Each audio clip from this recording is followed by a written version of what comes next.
Hallo und moin aus Oldenburg. Mein Name ist Iko André. Ich habe mit meinen Freunden in den vergangenen Monaten ein neues Album aufgenommen. Moses, ein plattdeutsches Album. Um das Ganze zu realisieren, brauchen wir eure Unterstützung. Dafür starten wir heute ein Crowdfunding-Projekt. Mit eurer Unterstützung wird das Album Wirklichkeit.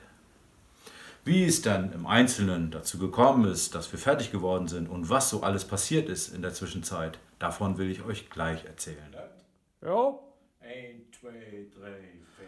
Am Anfang stand da ein Song, für den ich noch nicht die richtige Form gefunden hatte.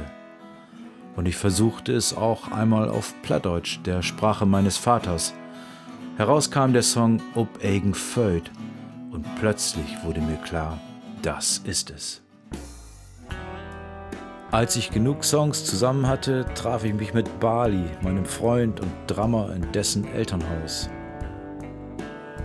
An den Wochenenden im letzten Jahr hatten wir plötzlich ganz viel Zeit.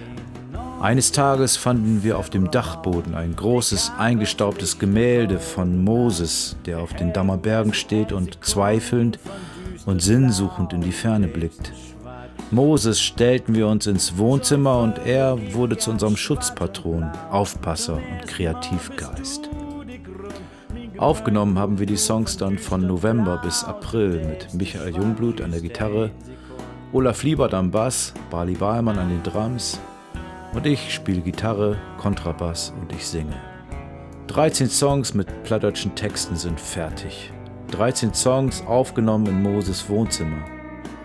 Im nächsten Schritt sollen diese Aufnahmen in einem professionellen Tonstudio gemischt und gemastert werden, damit sie richtig gut klingen. Und bei diesem Teil der Produktion kommt ihr wieder ins Spiel, denn um sie finanzieren zu können, brauchen wir eure Unterstützung. Unterstützen könnt ihr uns natürlich einfach nur so oder mit einer ganzen Reihe von Dankeschöns. So können wir euch eine fertige CD nach Hause schicken und ihr seid bestimmt auch die Ersten, die sie bekommen. Ihr könnt sie einfach so haben oder mit Autogramm oder ihr könnt euch auch im Booklet verewigen. Euer Name könnte bei den Danksagungen stehen.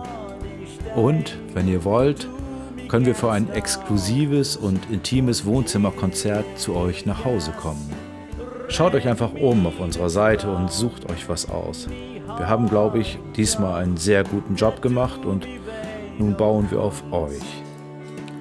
Euch an dieser Stelle schon mal 1000 Dank für eure Unterstützung und tschüss und bis bald wieder auf den Bühnen der Welt.